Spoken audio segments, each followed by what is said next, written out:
Assalamualaikum warahmatullahi wabarakatuh. Alhamdulillah, assalatu wassalamu ala rasulillah, amma ba'd. Kaum muslimin yang dirahmati Allah subhanahu wa ta'ala, kali ini kita akan membahas sebuah video yang membahas tentang perayaan maulid.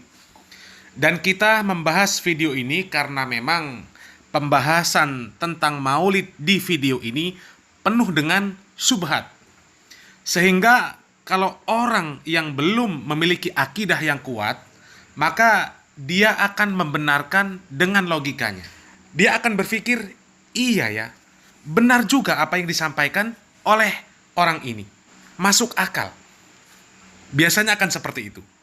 Tapi ketahuilah kaum muslimin, ukuran kebenaran di dalam syariat Islam ini bukanlah masuk dan tidak masuknya ke dalam akal kita. Memang seluruh syariat Islam ini bisa diterima akal, tapi tidak bisa akal ini dijadikan ukuran kebenaran. Kebenaran di dalam syariat ini adalah ditimbang dengan wahyu, yaitu Al-Quran dan Sunnah.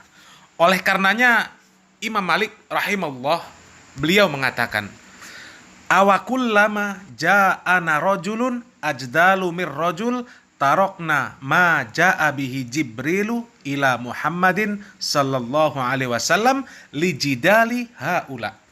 Apakah setiap ada orang yang pandai berdebat, akhirnya kemudian kita tinggalkan apa yang diwahyukan oleh Jibril kepada Muhammad sallallahu alaihi wasallam gara-gara kecerdasan mereka, kepandaian mereka?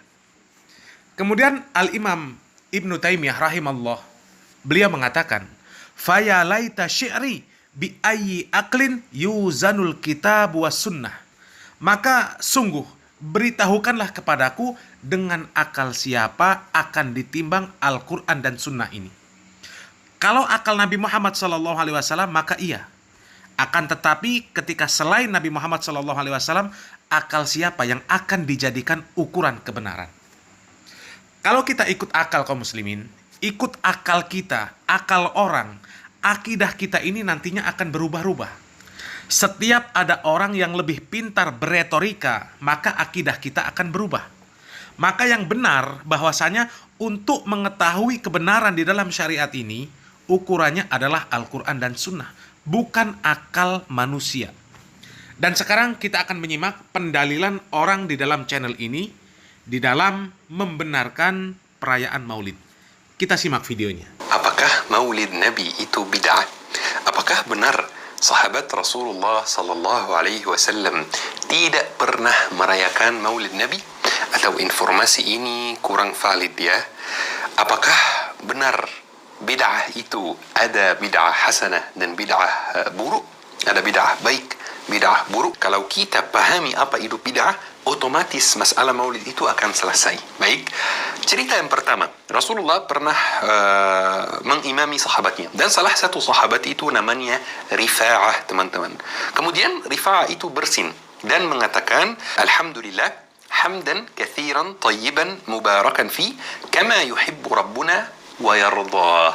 Jadi Rasulullah bertanya, siapa yang mengatakan itu tadi? Karena apa yang Rasulullah ajarkan setelah kita bersin, cukup mengatakan Alhamdulillah. Tapi Rifa'ah mengatakan ucapan yang lebih panjang, Alhamdulillah hamdan kathiran tayyiban mubarakan fi kama yuhibbu rabbuna wa yardah. Jadi Rasulullah bertanya, siapa yang mengatakan itu? Rifa'ah menjawab, saya. Dia tidak takut menjawab saya karena dia tahu apa yang dia lakukan itu tidak salah, teman-teman. Ya, jadi Rasulullah mengatakan kepada dia, "Walladzi nafsi biyadihi laqad ibtadaruha bid'an wa thalathuna malakan ayyuhum yas'adu biha." Demi zat yang jiwaku berada di tangannya, sebanyak 30-an malaikat telah berebut untuk menentukan siapa di antara mereka yang akan mengangkat ucapan ini ke langit. Saking bagusnya ucapannya, malaikat berebut siapa yang bakal mengangkat ucapan ini ke langit. Berarti ucapannya baik dan ucapannya diterima, pahalanya diterima, teman-teman, dan tidak dicap bid'ah oleh Rasulullah SAW. Kenapa? Karena ucapan ini bisa dikembalikan ke pokok-pokok agama. Mungkin ada yang akan bertanya, tetapi Ustaz, Rasulullah telah mengikrar ucapan ini, Rasulullah telah menyetujui ucapan ini, maka memang ucapan ini sudah bagian dari agama kita. Kalau Rasulullah sudah menyetujuinya. Jawaban saya, apakah malaikat berebut mengangkat ucapan ini ke langit sebelum Rasulullah menyetujuinya atau setelah Rasulullah menyetujuinya? Dari cerita, dari hadis sahih yang ada, sebelum Rasulullah menyetujuinya, malaikat sudah berebut mengangkat amalannya atau ucapannya ke langit. Cerita yang kedua, teman-teman, Rasulullah pernah duduk di tempatnya, kemudian kedatangan Bilal. Kemudian Rasulullah katakan kepada Bilal, "Ya Bilal, apa yang kamu lakukan? Apa amalanmu? Sesungguhnya saya sudah mendengar suara gerakan kedua sandalmu di surga." Jadi Bilal menjawab dengan sederhana, "Setiap kali saya hadas, setiap kali saya buang air kecil atau air besar, saya berwudu. Dan setelah saya berwudu, saya salat 2 rakaat." Waktu itu ini Rasulullah belum ajarkan hal tersebut. Rasulullah tidak mengajarkan para sahabat untuk setiap kali hadas langsung wudu, dan setiap kali wudu langsung salat 2 rakaat, atau salat, kata Bilal, bisa lebih banyak dari 2 rakaat saja, tergantung waktunya. Tetapi karena amalannya baik, Rasulullah telah mendengar suara sandal, suara gerakan sandal Bilal di surga, teman-teman, walaupun Rasulullah tidak mengajarkan Bilal amalan tersebut. Definisi bid'ah ini sebenarnya sudah sangat jelas kaum muslimin. Sebagaimana disebutkan oleh Al-Imam Malik rahimahullah bahwasanya barang siapa berbuat bid'ah di dalam Islam dan memandang itu sebuah kebaikan, maka dia telah menganggap bahwasanya Nabi Muhammad SAW mengkhianati risalah. Karena Allah Subhanahu wa taala sudah mengatakan bahwasanya agama ini sudah sempurna. Oleh karenanya apa yang pada masa itu bukan bagian dari agama, maka pada hari ini tidak menjadi bagian dari agama. Dan memahami apa yang dilakukan oleh sahabat Rasulullah SAW di dalam hadis yang disampaikan oleh umat tersebut, bahwasanya itu adalah perbuatan bid'ah para sahabat, itu adalah salah besar. Dan inilah namanya syubhat kaum muslimin. Hadis yang dibawakan adalah hadis-hadis yang sahih, tapi pemahamannya tidak sahih.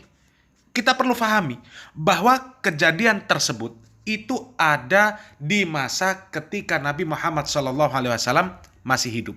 Terlepas Nabi membenarkan sebelum atau sesudah sahabat melakukan perbuatan tersebut, itu tidak menjadi permasalahan, tidak menjadi pembahasan. Yang jelas kejadian itu terjadi ketika Nabi Muhammad SAW masih hidup.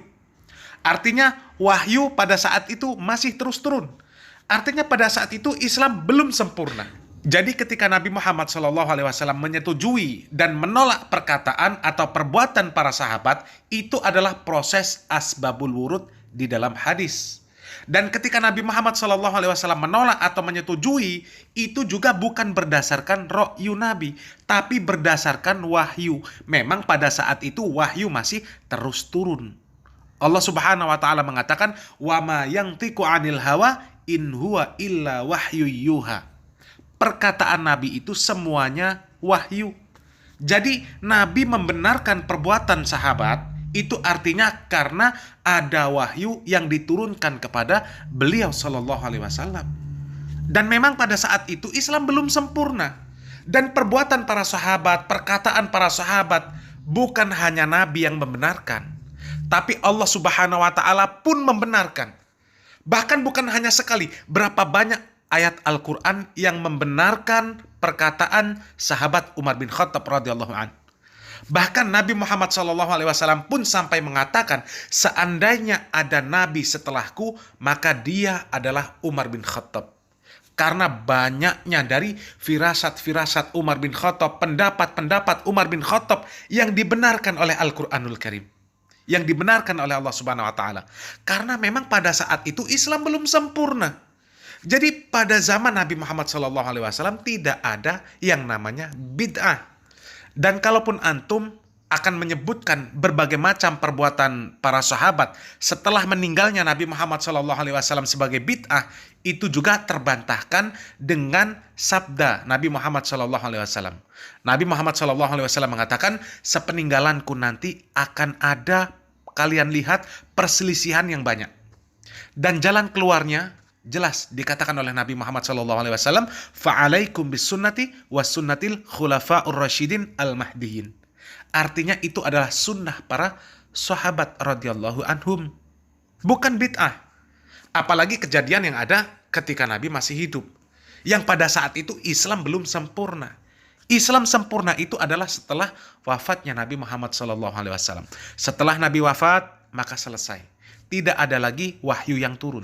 Jadi kalau kemudian ada yang membuat amalan baru yang tidak ada di zaman Nabi, tidak ada di zaman sahabat, kemudian dianggap benar, dianggap baik, maka siapa yang akan memberikan hukum? Sementara wahyu tidak turun lagi. Kalau yang digunakan akal, maka itulah penyebabnya perselisihan dan perpecahan di kalangan kaum muslimin. Karena bisa jadi 1000 manusia, 1000 pemahaman, 1000 akal. Dan sudah jelas itu menjadi perselisihan saat ini, perkara maulid ini. Dan bagaimana solusinya? Bagaimana jalan keluarnya? Baca surat An-Nisa ayat 59. Allah Subhanahu wa taala sudah memberikan solusinya. Ya ayyuhalladzina amanu atii'ullah wa atii'ur rasul wa ulil amri minkum. Fa in tanaza'tum fi syai'in farudduhu ilallahi war rasul in kuntum tu'minuna billahi wal yaumil akhir. Dzalika khairu wa ahsanu ta'wila. Wahai orang-orang yang beriman, taatilah Allah dan Rasul-Nya dan ulil amri di antara kalian. Kemudian apabila kalian berlainan pendapat tentang sesuatu, maka kembalikanlah dia kepada Allah dan Rasul-Nya. Apabila kamu benar-benar beriman kepada Allah dan hari kemudian, yang demikian itu adalah lebih utama bagimu dan lebih baik akibatnya. Jadi perselisihan tentang perkara maulid ini, kita tinggal kembalikan kepada Al-Quran dan Sunnah. Kalau kita kembalikan menurut Al-Quran dan Sunnah, maka selesai. Dalil tidak ada. Kalaupun dikatakan ada, ya, ada ayat atau hadis yang dipakai sebagai dalil perayaan maulid, maka kita tanyakan atas pemahaman siapa ayat dan hadis tersebut difahami bahwa itu adalah untuk pembenaran acara maulid. Para sahabat, tabi'in, atba'ut tabi'in, para ulama terutama imam mazhab yang 4, para imam ahlul hadis yang masyhur, mereka tidak memahami dan tidak melakukan perayaan maulid. Lalu apakah kita lebih alim dari mereka?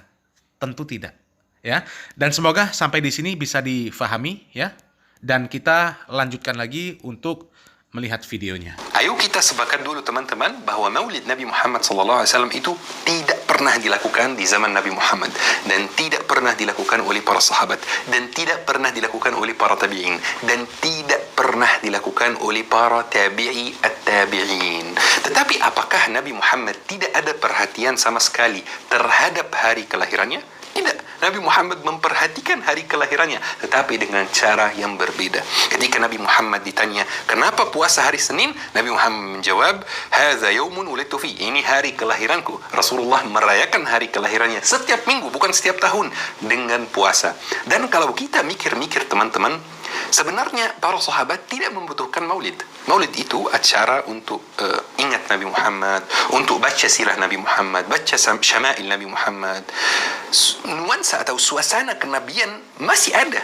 Untuk apa mereka membutuhkan maulid, ya?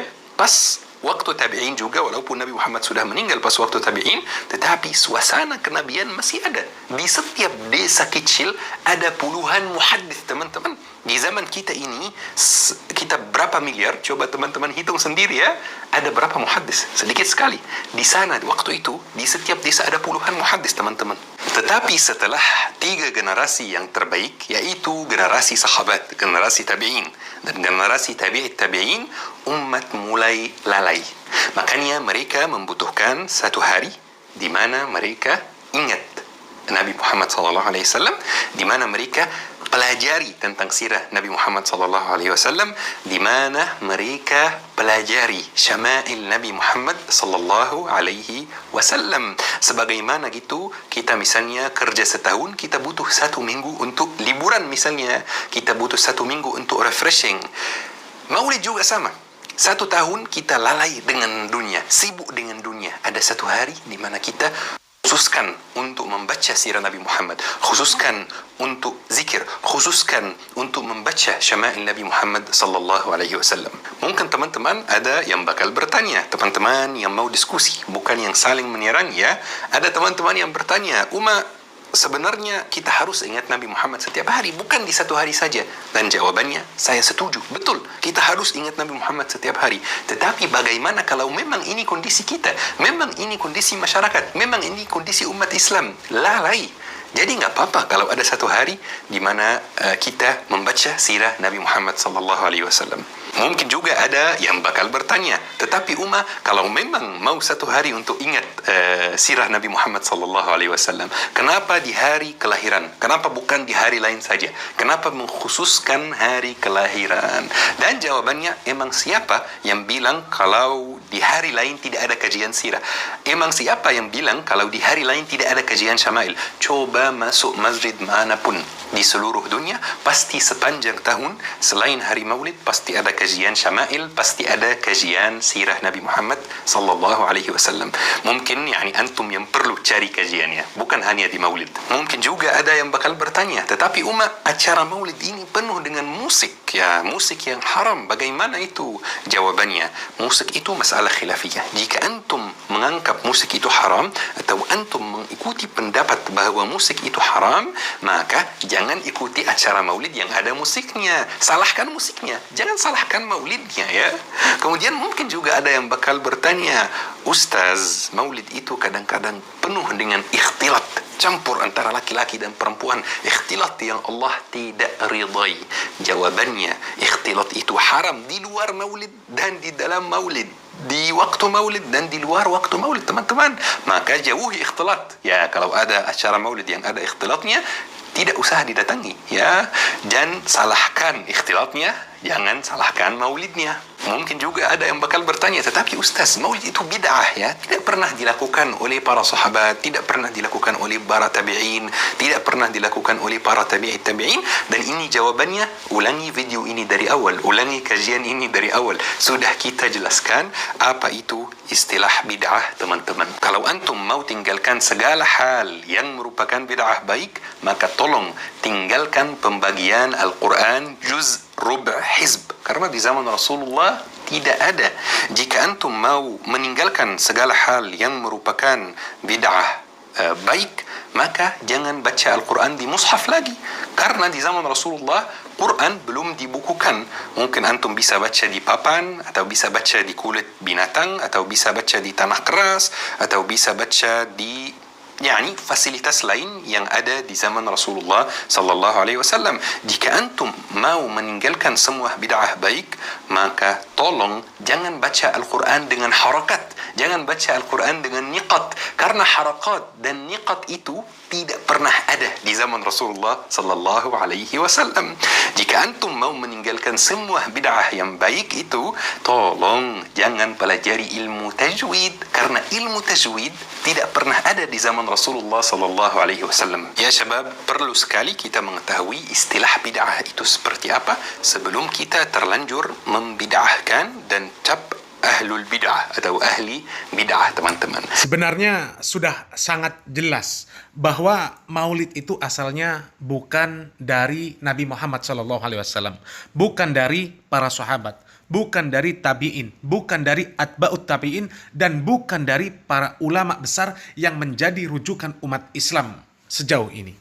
Bahkan perayaan maulid itu asalnya dari orang-orang Syiah. Yang kita tahu bahwa orang-orang Syiah itu memang pandai sekali bertakiyah. Seolah-olah mereka ini merayakan maulid sebagai wujud cinta mereka kepada Nabi Muhammad SAW. Padahal akidah mereka sebenarnya tidak membenarkan kenabian Nabi Muhammad SAW. Dan kita tahulah sejarah Syiah. Dan karena memang perayaan maulid ini tidak berdalil sama sekali, makanya banyak sekali argumen-argumen dari para pelaku maulid, dari para pembela maulid, ya, yang dikemukakan. Ada mereka yang mengatakan perayaan maulid itu wujud cinta mereka kepada Nabi Muhammad SAW. Dan cinta kepada Nabi itu tidak butuh dalil, itu kata mereka. Tapi ini bohong besar. Dari mana bisa cinta kepada Nabi kalau tidak ada dalilnya?